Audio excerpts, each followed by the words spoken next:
I guess I'll kick it off. So Rich White here with Boeing. Hopefully, Councilmember DeCoursey and Councilmember Trump Manuel, you guys can hear me okay. And I too want to thank the folks from the city for participating in these meetings. I think the dialogue is really, really important. And so something I think is really valuable for our members. So I think I'll just kick it off. I would say from our perspective, so, obviously we're the largest employer there in the city with just around 5,000 employees. We have over 60 suppliers or vendors in the city of Auburn alone, and over almost 1,000 across King County. So I guess a couple of things are running through my brain. We obviously we pay B&O tax to the state of Washington of a fairly significant amount. We voluntarily chose to support raising our B&O taxes that we pay to the state of Washington by about $100 million per year to come into compliance with the WTO ruling. For those of you who have been following the news, at one point in time in April, our customers saw a fall off in traffic of about 94%, meaning that only 6% of the people who were flying in April of 2020 as of numbers of April of 2019. So that's the same number of people who were flying in an airplane in about 1955. And obviously the sustained impact of the pandemic has severely impacted the travel business and people's ability to get on airplanes, especially on long haul international flights. And we've come back some, the most recent travel data we have from September is we're down only 73%. So we have made progress, but we still have a long way to go. And if you compare the trough that the aviation industry is in today versus after 9/11 or after the Great Recession of 2008, we are deeper by a long shot. And I do mean a very long shot.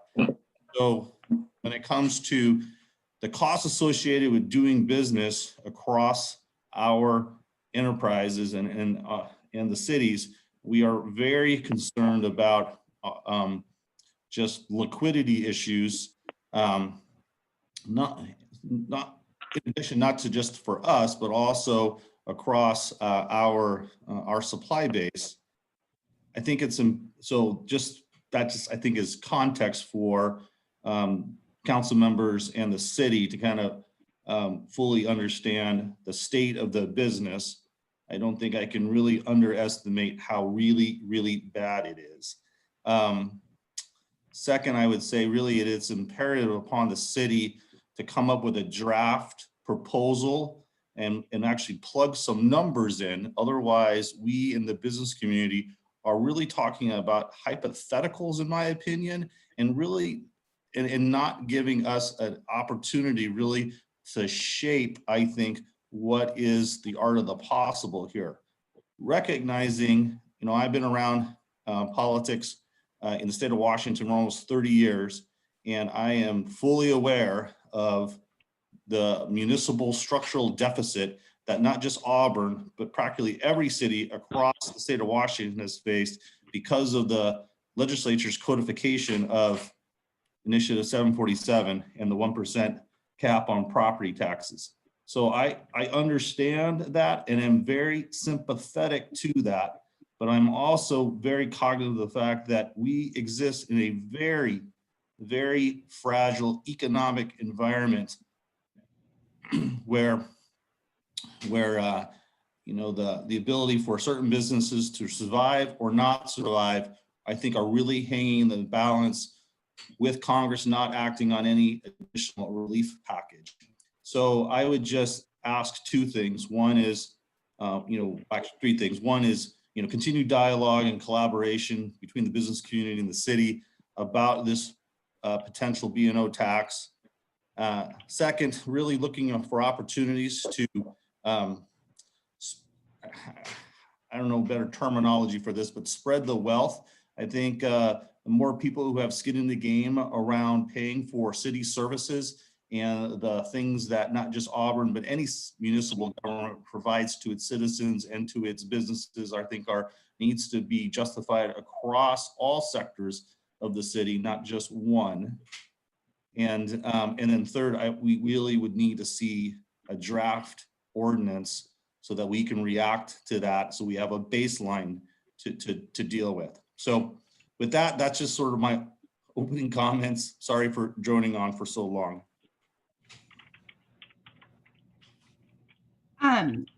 Actually, I think I can answer a couple of your questions that you addressed.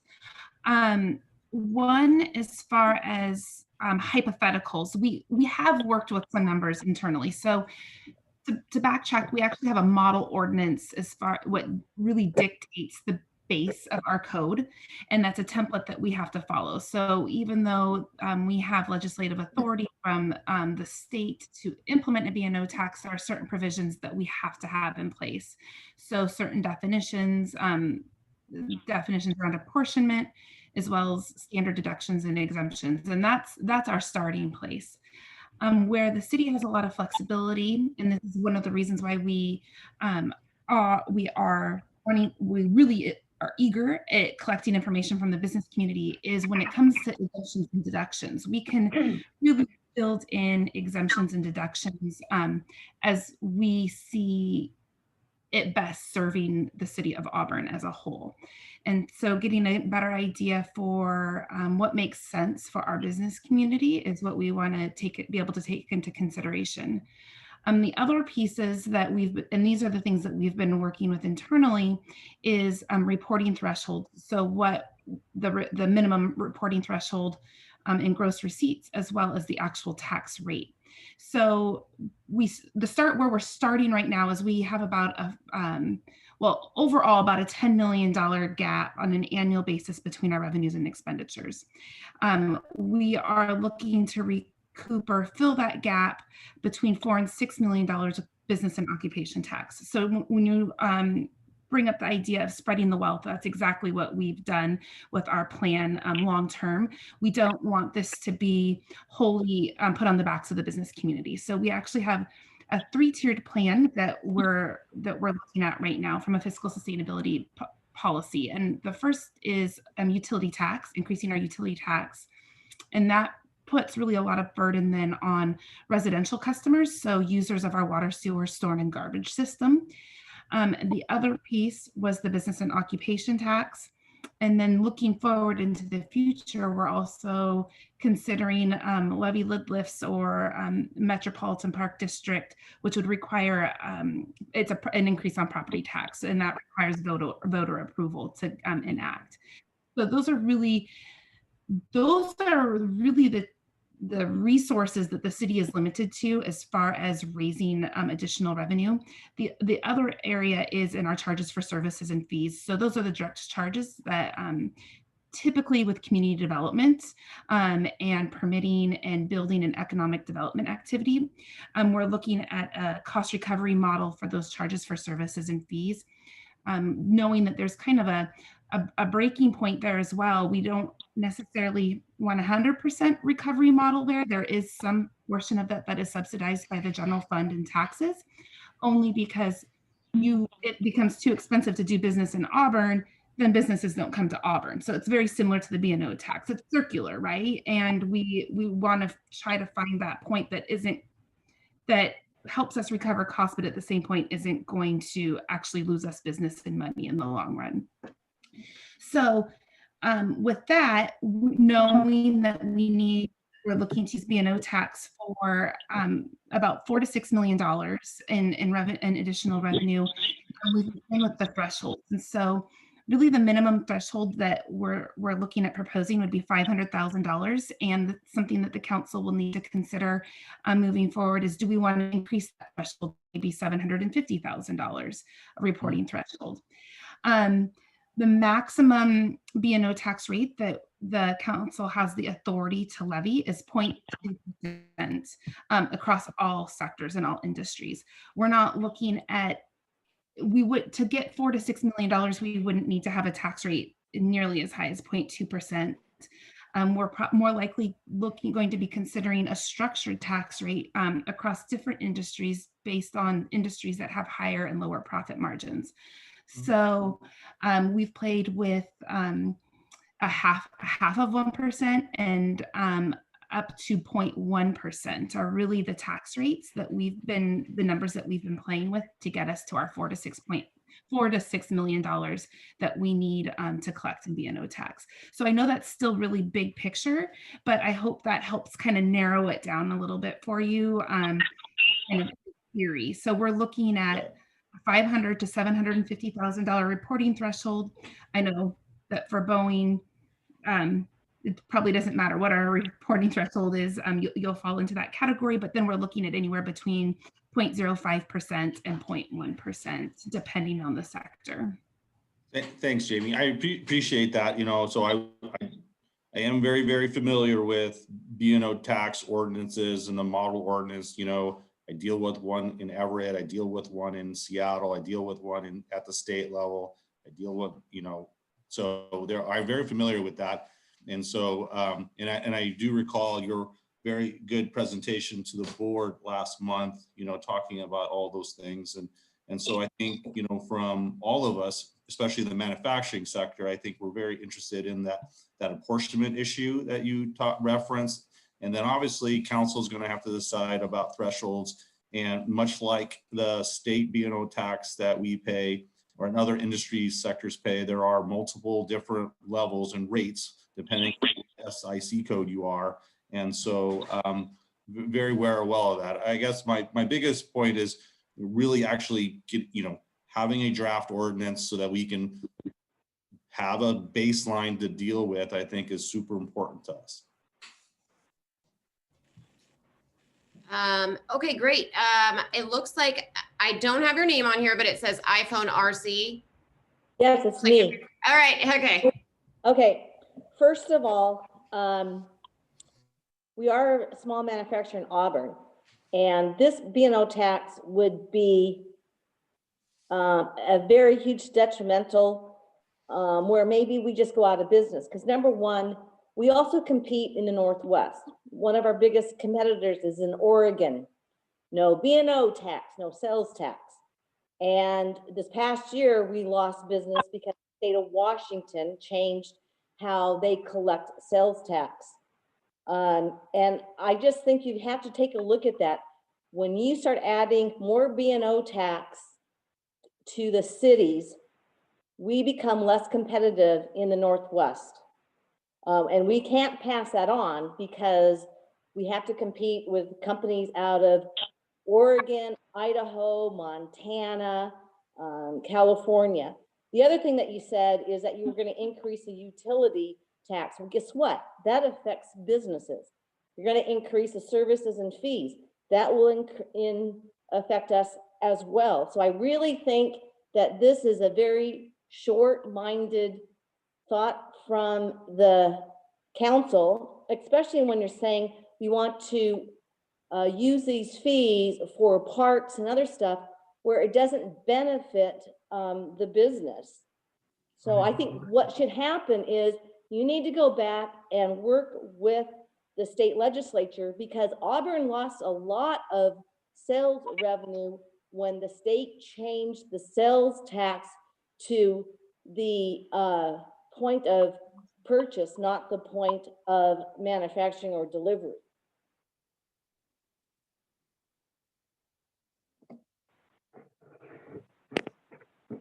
Did you hear that? Yeah, and you're right. We did, and the change in the streamlined sales tax laws was a huge hit to Auburn, and that's one of the reasons. There's many reasons, but it is one of the reasons why we have been facing a long-term fiscal sustainability gap between our revenues and our expenditures in our general fund. I do want to clarify, you are right that parks are a part of our general fund, but we do all of our public safety, police, transportation, administration. That's all supported by the general fund as well. You know, and it's really amazing. Auburn was one of the few cities that even did any reach out to help with businesses. I even went and asked the mayor's office because I know Red did, SeaTac did, Seattle did, Des Moines did. And it was just a shame that, you know, you're going to use this money for non-businesses and you didn't even help the businesses out during the pandemic.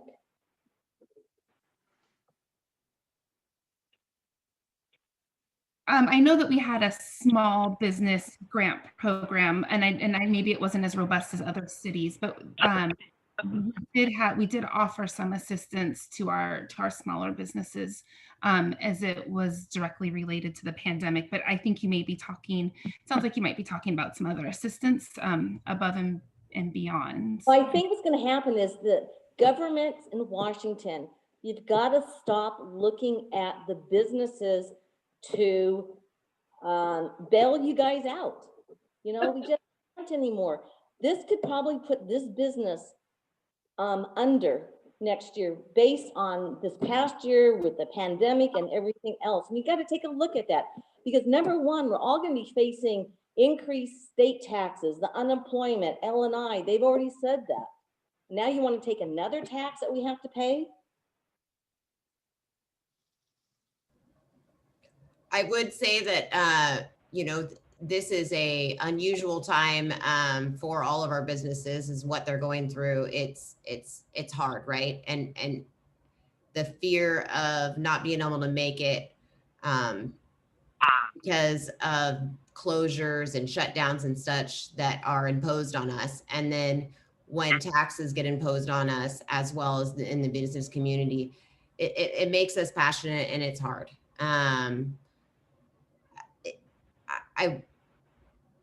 I understand that you guys at the city, so I know that Jamie probably isn't aware so much of the CARES Act funding that was given out, but the CARES Act funding was given out by the City of Auburn. It was directed towards businesses, though, that were shut down completely and very small. So there was a lot of businesses that were hurting from other shutdowns and stuff like that. They still could stay open, but at the same time, they lost revenue and they weren't getting that CARES Act funding. So I think that's what you were referring to is that CARES Act money. I think Pete Lewis, did you have a question? You put something in chat if you wanted to ask it. Yes, thank you. The real question was manufacturing and warehousing were the first two noted as the city started looking at this. So what's the financing option that the city's planning to use? Are they talking about for manufacturing gross receipts, for one or either square footage, front footage, something else? That's still pretty vague. So the B&O tax is a gross receipts tax. So the primary code itself is going to be gross receipts for all industries. The rate may be different depending on the industry. There is also consideration of a square footage tax, and that would really, if that would be something the council considers, and if they're considering it, will probably center more around the wholesaling sector, only because the wholesaling sector, because of the destination-based sales tax and the nexus for the sales on B&O tax, a lot of those sales don't get captured in Auburn, although there's a lot of use on city infrastructure for all of those warehouses to support the wholesaling activity. So there is the potential for the council to consider a square footage tax. But again, it would really at this point be limited to wholesaling activity. And even looking at some other cities and some codes that they have written, maybe even being able to apply a credit back to that square footage tax for any B&O tax that they are due. So there isn't a double taxation there, just just kind of spreading the fairness of the taxation across all the different industries. Did it answer your question?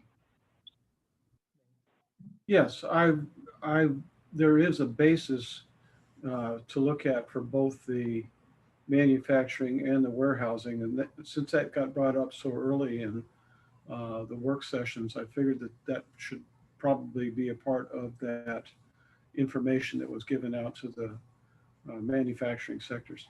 Thank you.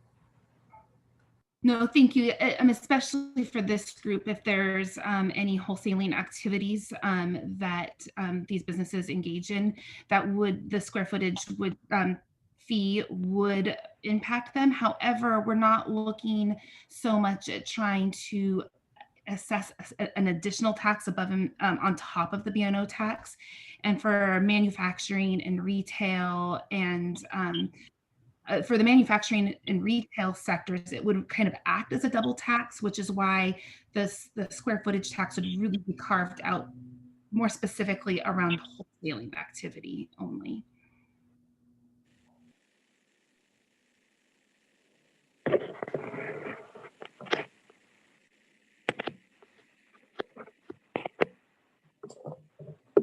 It looks like Shirley, do you have a question? I do. There wasn't a specific carve out for the transportation industry, so I'm tagging along here in warehousing and manufacturing. What is the basis plan for transportation? Every city kind of defines it a little bit differently. It would be helpful to have an idea of what Auburn's thinking. Well, that is a good question. Generally speaking, so you're wondering if you're a transportation service, would the delivery be the revenue have nexus at pickup or at delivery? Is that your question? Correct.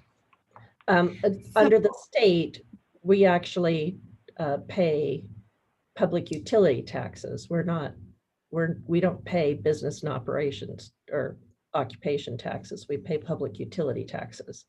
Okay. So when you move into the cities, each one treats us differently, and trying to determine how Nexus is going to apply is going to be important.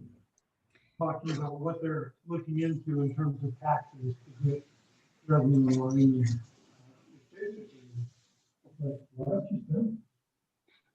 Well, just because. What do you think business is about? You guys are nuts. You think it's easier business? No. Hey, Jack. Jack, if I don't know if you were making a comment or if you were talking to somebody else, but if you could put yourself on mute if you weren't making a comment, that would be great. Sorry, That's okay. didn't know I was on audio. That's all right. My bad. So without committing to an answer on the transportation piece, my goal would be to be twofold, which is to be as consistent with the most number of cities as possible. That makes it easier, but also knowing just because it's standard that you tie to the nexus is tied to delivery. My initial instinct would be to say that our code would probably follow where the delivery is being transferred to the owner. So at drop off rather than at pickup. But I would want to make sure that that is consistent with the most number of cities in our neighboring us, just for consistency purposes.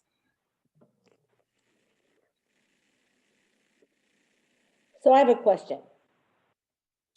So the B&O tax in the state of Washington, if the sale is outside the jurisdiction, outside of Washington, there's no B&O tax. Will this be the same as Auburn? So the state has a different code that they follow versus the city. But in general, yes, because if the sale, it doesn't, well, I guess it depends on, are you talking about where the goods delivered and is Yes, taken where's ownership? the delivered?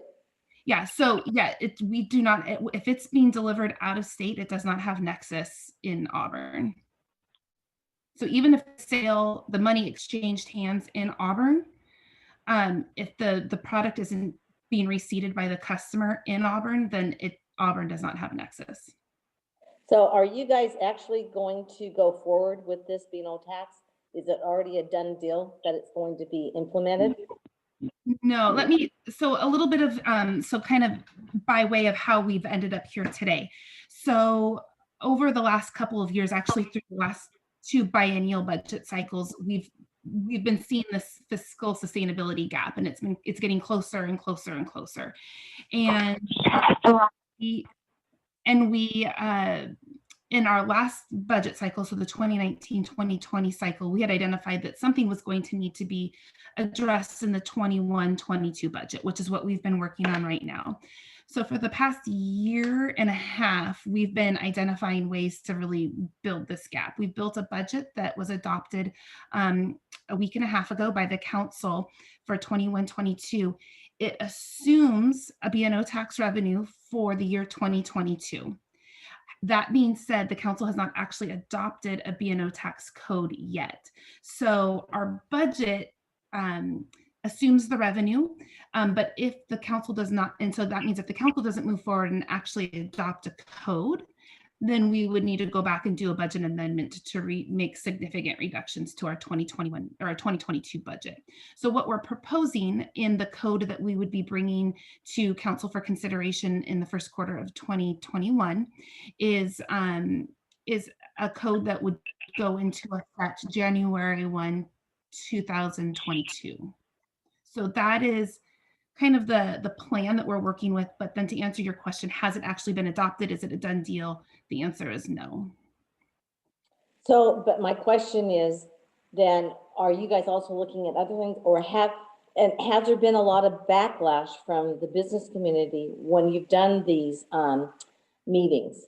And will they consider that? Because, I mean, it's one thing for a council to say, okay, fine, we're just gonna go ahead and move through it and put it in there, and we don't really care, you know, what happens. Or are they really considering looking at this? Because I can't imagine the business community really saying, yes, we support this with everything else going on. Sure. No, I mean, absolutely. Not only is the council, but I'm listening. I'm passing on all this information to the mayor. We're definitely taking all of the feedback that we receive from every business and the community in general. And this is our 3rd meeting so far. Well, I've done a presentation for the chamber in general, but for sector specific meetings, this is our 3rd one. And you're right. I mean, no business is in support of this.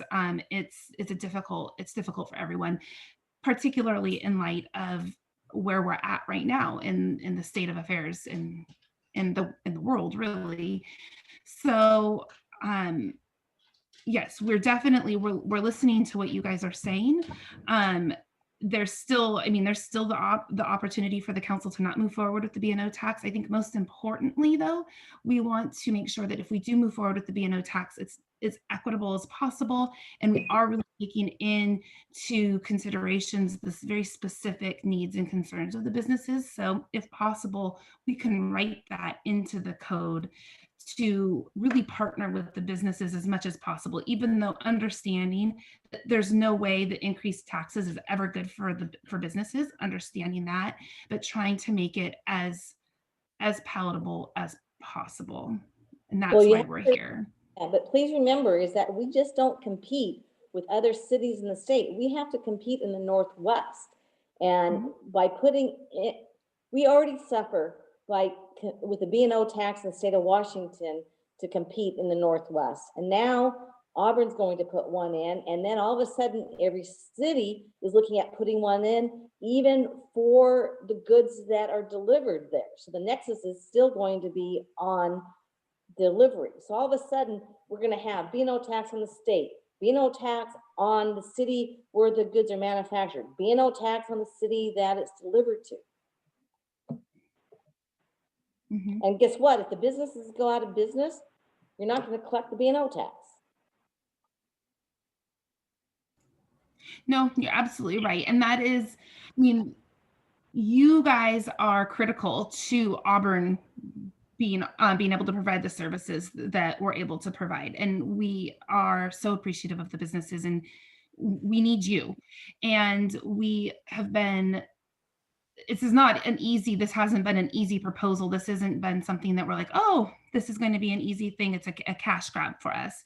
And we're very mindful of the impacts that it has on businesses. And the last thing we want is to lose businesses. So that is why we're trying to do as much as we can to help protect you in the process.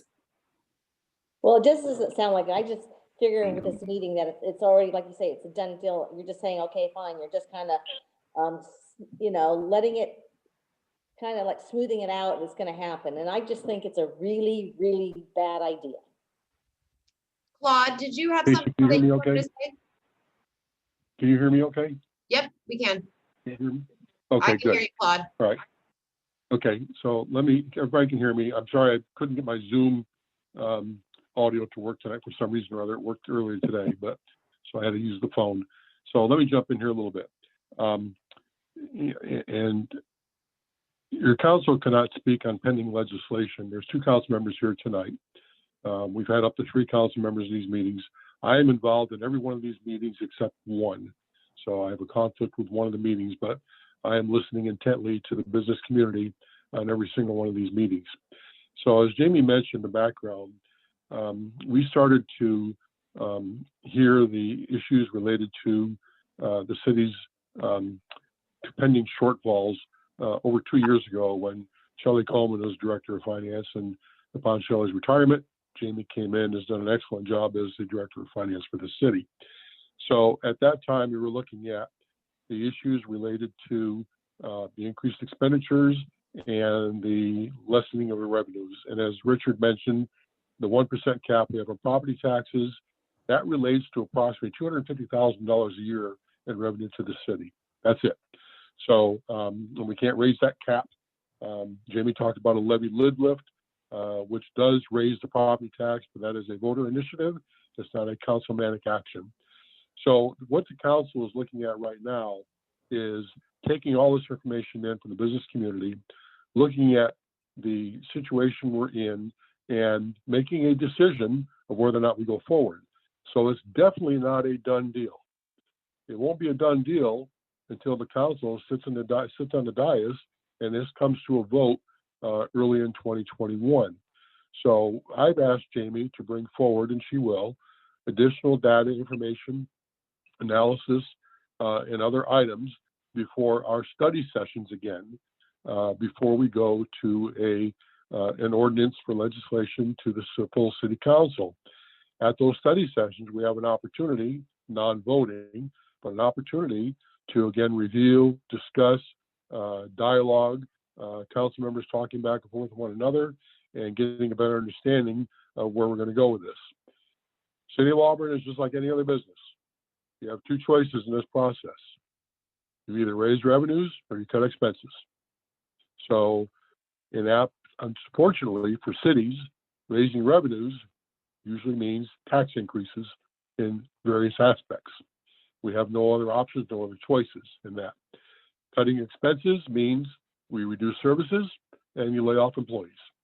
Now, part of that already happened in 2020 with the $6 million approximate shortfall we had in the budget, which Jamie and the other directors did a tremendous job on creating this process to allow us to remain whole for 2020. But as we go in the out years, 2024, 25, and 26, if you draw the line of where you are in your revenues and where you are in expenditures, our break-even point, it just drops way down below the line. and we're way underwater by the time we get to that point. Way underwater is millions and millions of dollars underwater. So I told the council during our budget meetings this year that these decisions we're making are the most important decisions any council or future councils will make in relation to the finances of the city. And we have to set the pace for that and have an understanding of where we go from here. Nobody likes additional taxes. I have relatives, children in business. I understand that. And one here in Auburn who's in business, she understands that and knows the impact of the taxes on her business as well. So when we look at the process of where we're going, this becomes a detailed analysis before we make a decision. It's not going to be a done deal. And as Jamie mentioned, it's in the biennial budget right now, but that's preliminary in the sense that if this does not go through council, then we make an amendment to that budget and remove that revenue source. We have to come up with other revenue sources, or we have to cut the expenditures, which is going to be painful. But as a growing city, we need to provide more services, not less. But the bottom line is that this is not enacted and other revenue sources are not viable to do, then the city will be looking at their options of cutting expenses like any other business we have to cut. And I'm sorry, I don't know. All I see is iPhone RC, so I'm sorry, but can you tell me what business you are in, and so I have a better understanding what that is. We understand from everybody. We know the Boeings, but we want to understand from everybody what business they're in, so we can hear from that as well. We're a wire manufacturer. So, and our biggest competitors are down in Oregon. Thank you very much. And I hope that does a little bit of explanation.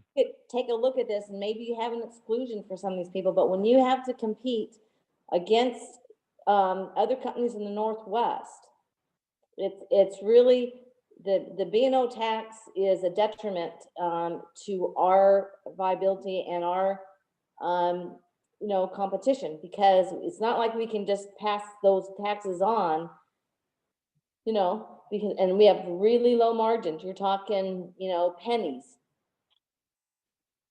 No, we understand that. We know it's not a pass through, and we know that profit margins for a lot of businesses in Auburn are minimal. We understand that as well. And I can tell you that your council will take all that into consideration when we go forward for the discussions and when this comes to us as legislation as well. Well, I still think the biggest issue you guys had the problem is when the state changed the nexus and the city where the goods are delivered, they get the tax. There was a huge drop for Auburn. I know that Kent is the same thing because they have a lot of warehouses, and maybe that's where you guys go, lobby the state to get those revenues back. Because that's where we constantly talk to our legislators. When we lost the streamlined sales tax, that was actually sunsetted, and it was reinstated by the legislature, and the governor vetoed it out. He penciled it out during the COVID pandemic. So in 2020 alone, we lost over $2 million of that streamlined sales tax loss. Streamlined sales tax was actually an item was put in place during the Great Recession to help cities become somewhat whole again, if you will. Okay, so that was huge. I have talked to every single one of our legislators that represent the Auburn districts, every one of them. I've emailed them, I've talked to them in person, I've talked to them on the phone. Okay, they understand where we are.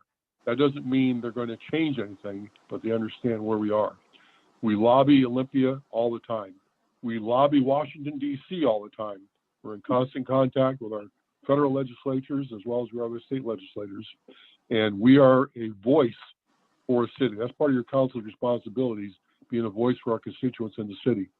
And we talk to those legislators all the time so they understand where you're coming from through our communication and conversations with them. And I have to agree with Councilmember Deputy Mayor DeCoursey. I'm so glad that we're doing this to hear from the businesses, because we're not out there, we're not visiting and seeing all of the businesses. So it's always nice to hear your issues. And this is not a done deal. We haven't sat down and decided on which way we're going to go, but it's always nice to get everything all together and then bring it to council, bring it to our study session. And Jamie's been doing a good job doing that. So we're looking forward to when she brings everything together, and then we'll make our decisions. But right now, I haven't made up my mind on which way I'm going to go until I hear everything. Thank you. Thank you for that, council members. I appreciate your guys' candidacy and also your knowledge and sitting at the table with our business community. That is something that honestly it just shows that you guys are wanting to hear our business community and our thoughts. And that's why we set up these meetings. And, you know, there is a series of these sector meetings, and we continue to hope that they'll be productive to voice the concerns of our business community, so that our council has those thoughts. And also Jamie from the finance department, who is looking at it from a financial standpoint, as any good financial director would do, and has to put up numbers to sustain the future years. And then her being able to hear from the business community, I think is also something that is a benefit to her as she's having to figure out these numbers to sustain the city's budget. Is there anyone else? We have about 10 minutes left that is from a company that would want to just be able to speak up about maybe how this would impact your business in particular. You got a contractor on the phone. I'd be interested to understand, as somebody that does most of our work outside of the city of Auburn, but we're home based in Auburn. How would this affect somebody like us? So there would be, you would take, it would be gross, it would be associated with, because your headquarters is in Auburn, you would be, that would create nexus right there. If you have administrative staff that are on payroll, let's say in Auburn, you may end up reporting on an apportionment factor and pay a portion of their payroll and kind of attribute sales associated with their payroll in Auburn. But if most of your work is done out of Auburn, all of that work, all of those revenues would be tied to the location, the city that you're actually in. So those revenues wouldn't count towards Auburn. And therefore, I'm not sure, you know, if you would hit actual reporting, if you would hit the reporting threshold or not, whether or not you had a headquarters or not in Auburn.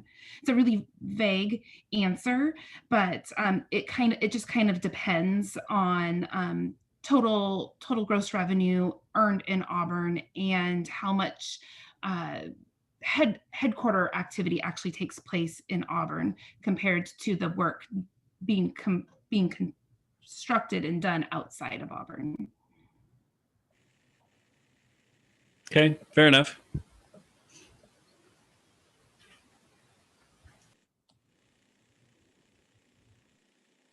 Can anyone hear me at this point?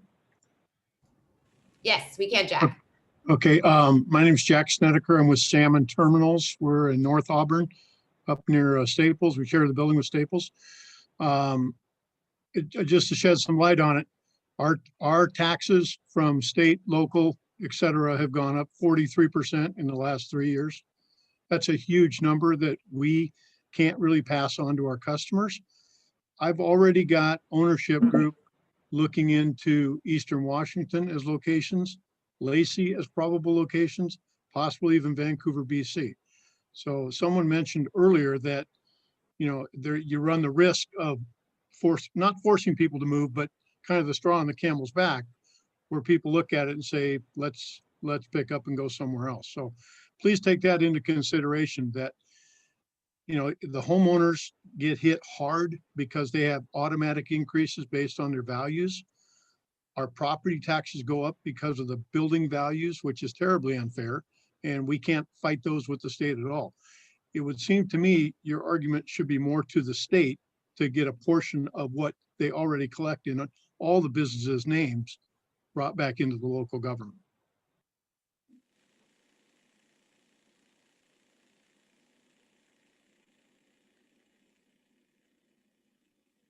I hear you, and you're absolutely right. And really to kind of echo Deputy Mayor DeCourcy's comments earlier, we do have a very strong lobbying presence in Washington or in Olympia, and those are we have several different items that we really push back on the legislators as far as getting our portion back. Because when you're talking about the property tax burden and even the sales tax burden on consumers, very little of that actually comes back to the city. That mostly all goes to the state and to King County. So our lobbying efforts are oftentimes centered around us getting back what we think is our share of the property tax and the sales tax that the state and county collect from our residents and our customers shopping and doing business in Auburn.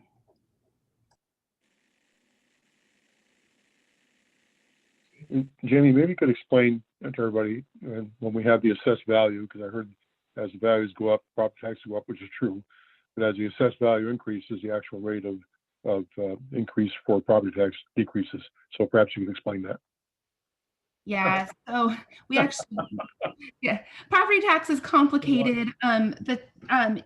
When it comes to the city's portion, we can actually only increase, again, 1% per year. So in our total general fund budget, that translates to about an extra $250,000 a year that the city collects in property tax per year. That doesn't mean there can't be other voter approved initiatives like sound transit or school districts or other bonded levies that other taxing districts take to voters and potentially pass. And when those types of initiatives pass, that does get added, that gets added on top of the property tax bill. But as far as the rate, like the city's rate for property tax, it actually has decreases each year your property values increase, because we don't actually have the ability to collect more than 1% in total. Jeff, did you have a question? I see your hand raised. Yes, thanks. Hi, Jeff Scully here. I manage a wholesale distributor for outdoor equipment. We sell to large retailers around the country, including REI locally. So we'll be impacted on Nexus on some level, but ultimately we do have a lot of product that's going outside of the state. But my question is one more of understanding a little bit more of the context and maybe the market environment that we're in. We settled here probably almost 20 years ago in Auburn because competitively it was much more friendly to large distribution organizations like our own. And like everything, the pressure is coming from all sides, and I understand where you're coming from fiscally. And there aren't any good answers. There are better answers, but there aren't any really good answers to this, I understand. But my question is, from a competitive point of view, do you have information on similar cities and what they're currently charging businesses, cities of similar sizes and things like that? That would be helpful to know, I think. Thanks. Yep. As far as the tax rates go, I can rattle them off. I've got a couple of cities here, but I also, I believe in my PowerPoint presentation that I had provided to the chamber a month or so ago, I've got it actually written down. So that I could also forward that to Casey, and maybe you could forward it to this group so they can actually see the numbers in writing. But in general, I'm just going to list off the rates really quick. So for Shoreline, they are 0.1% across the board for all sectors with the exception of services, and they charge 0.2% for those. Renton charges 0.085% across the board with the exception of retail, and it's 0.05%. And then Kent is kind of a little all over the place, mostly at 0.046%, with the exception of wholesaling, which is 0.2%, which is the maximum amount that you can levy, and 0.152% for the services sector. So it's I just threw out a lot of numbers, but for the most part, they're kind of all over the place, really as low as 0.05%. And then for some sectors in some cities, it's as high as that 0.2%. Jamie. Thanks, that's helpful. And it's my understanding also that Kent and Renton and several others also have a head tax as well, correct? Or a tax on payroll, or is that considered part of the percentages that you noted? Renton used to have a head tax that was eliminated. It was either head tax or B&O tax. They repealed the head tax portion and just reduced the reporting threshold in Renton. Kent does not have a head tax that I am aware of, but they have a square footage tax. And then, of course, all of the cities additionally have a business license fee as well. Jamie, if you want to forward that to me, we can actually put that up on our blog, and then I can send that link out to this whole entire group. Our blog this week will have the 3 sector meeting videos on it, and I can send that link out as well to this group. Additionally, if anybody has any questions or comments after this video, you're more than welcome to email me so that I can compile those questions and get them over to the city. Even if it's a thought or anything of that nature, I'm always available to use as a resource or liaison. It looks like Brent, you had a question as well. We're at 6:01, so if we can take Brent's question and then we can. It's not a question, it's just a comment. I just want to make sure that from I'm Brent Vanderpool with Peninsula Truck Lines. We're a trucking company that has a large cross-dock facility in Auburn. I just want you all to know that we're sympathetic to the challenge at the city level of trying to balance a budget. But I also want you to understand that business in general is being, I don't think attacked is too small of a word. We're being attacked from every front. At the federal level, the corporate income tax rate is going to go up. The personal income tax rate is going to go up, and many small businesses pay their income tax at the personal level. So the profits of the company are taxed in their personal tax return. The state of Washington is looking for revenue anywhere they can get it.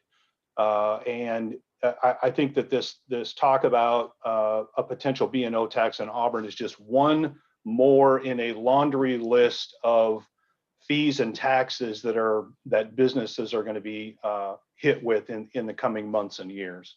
Again, we're sympathetic to the challenge that you face, but we have to maintain a profit too in order to stay in business.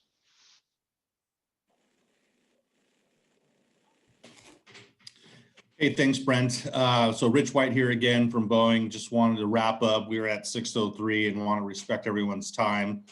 One, I'd like to say thank you so very much to Jamie and to the city council members for joining us this evening. I think this dialogue is extremely important. And also thank you to other manufacturing and wholesale warehousing companies from the chamber who have joined today for taking, evening time out of your day to join us and learn a little bit more about this.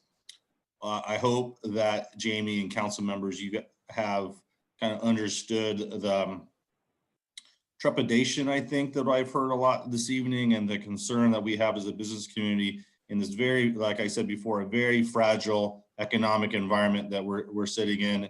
I think we as a business community have an extreme amount of sympathy for the city and its predicament.